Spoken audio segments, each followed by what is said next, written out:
So in this video, we're going to talk about how to finish and polish the Class 2 composite. And I want to show you my system that I've developed over the years.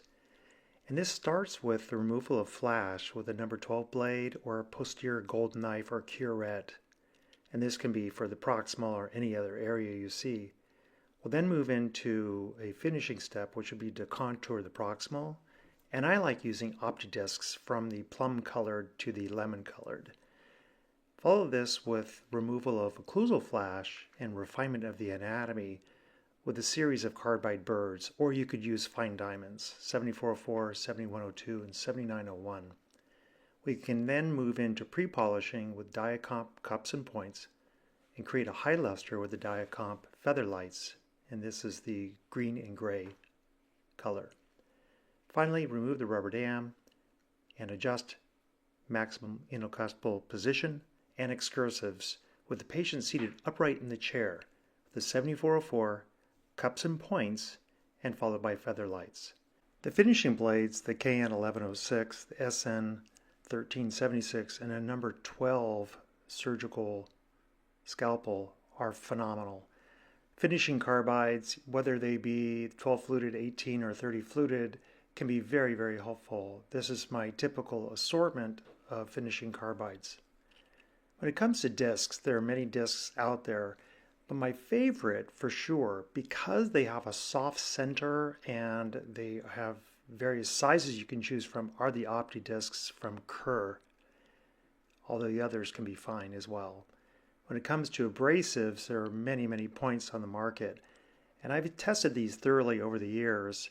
In an unpublished study, we found that the Diacomps and the Flexi Cups from Cosmodet and Brasseler, respectively, were great. Polishing pastes are fine, and they can give you a very nice final finish, whether they be the aluminum oxide type on the left or the diamond particle type on the right. Studies have shown that the diamond particle type shown here do create a slightly smoother surface. But I choose to use the feather lights by Brasseler. These are made by several different companies now, but I particularly like the ones from Brasseler. So let's take a look at our case here that we just finished utilizing the Stevenson Composite Mastery Kit, and we utilized a lot of different instruments in this kit to create this reasonable anatomy. I think it's pretty good the way it is, but there's obviously some flash that we created on the occlusal surface and in the interproximal areas, which is quite typical when you're performing composite restorations. But all of the instruments we utilized are available from our online store. The Composite Mastery Instrument Kit has 7 instruments in it, and these are all titanium nitride coated in a blue color, which has worked out really well to keep the composite from sticking. So we're going to start with, after removal of gross flash with the blades, we're going to utilize the discs. And we like to try to use these rotating from composite to tooth structure. You can rotate them the other direction, but it tends to create a little bit of a white line at the margin at times because of the way that the particles are kind of pushed into that interface between the composite and the enamel. So we like to utilize the ultra-thin discs made by OptiDisc and use them from the coarse to the fine in sequence, utilizing the plum colored coarse one followed by the peach colored medium grit, and then finally the final two, which would be the orange and the lemon colored, which would be the fine and extra fine discs. Some people choose to use these discs in the presence of moisture, and I think that that can help to pull away some of the particles and give you the smooth, nice continuation rather than having a white line.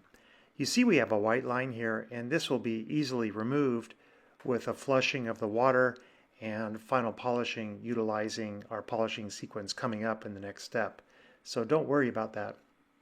But do spend a little bit of time working with the disc to create really nice buccal embrasure, lingual embrasure, and occlusal embrasure. You notice that the point here of contact is quite small, but that's the nature of these typodonts. They tend to have very small pointed contacts like this, and that's not any fault of the system being used. You can see that you can actually take the disc and either brush it up against the margin like this, or at times you may even be able to push the disc against the adjacent tooth to deflect the disc into an area for finishing, and that can work really well. So you can see at this point, I think we have pretty reasonable interproximal contours, and it's time to turn our attention to the occlusal. And we did a pretty good job on the occlusal with the original placement, but there is some flash that needs to be removed, and for that we're going to utilize our carbides. And many people like to use fine diamonds for this purpose versus carbides. I think that that's perfectly acceptable. I think that they work maybe even better in the hands of some people, but over the years I've always just used the carbides with copious amounts of air spray or even water spray at times. And I use the instrument with a very light touch to try to feel any discrepancy between the tooth structure and the composite. We don't want to spend too much time using this because that's not very efficient, but also we don't want to remove a lot of enamel while we're trying to get our composite and our tooth structure on the same plane. And that's really the goal here, is how do you get the composite and tooth structure on the same plane, and that's really what it's all about. You could use electric handpiece, turn down pretty low, maybe 40,000 RPM or even lower. If you can't get the 7901 or the 7102 in position to create the faucet you want, this one here, which is the 7404, has got a little bit more of a rounded tip to it, and it can be used quite nicely to create a little bit of a V shape in the marginal ridge or remove an area that requires a little bit of a broader sort of shape to it. We're just using various different carbides here to create the effects that we want. This is a very, very light touch on a high speed with stall out speeds. I think that slow speed would also be great. Some people like to use a whitestone for this purpose too, which I think works really well as well, also. So whatever you like to use to get the composite and tooth structure flush is great. The occlusal polishing, or you could call this the pre-polish, really has to start with a lot of air spray, and you want to make sure that your tooth doesn't get heated up, or the composite doesn't get heated up with these diacomp points or cups, because it can cause the composite to heat up and pull away from the tooth structure, and then you could end up getting a white line. So the key with abrasives is to use them really cool. This is an abrasive honing tool. You can buy these on Amazon, and you might want to just search for abrasive honing tool or grinding stone sharpener or something like that. They're about $25, and they're fantastic for sharpening up your abrasives. You can sterilize those and have them chairside for all of this work.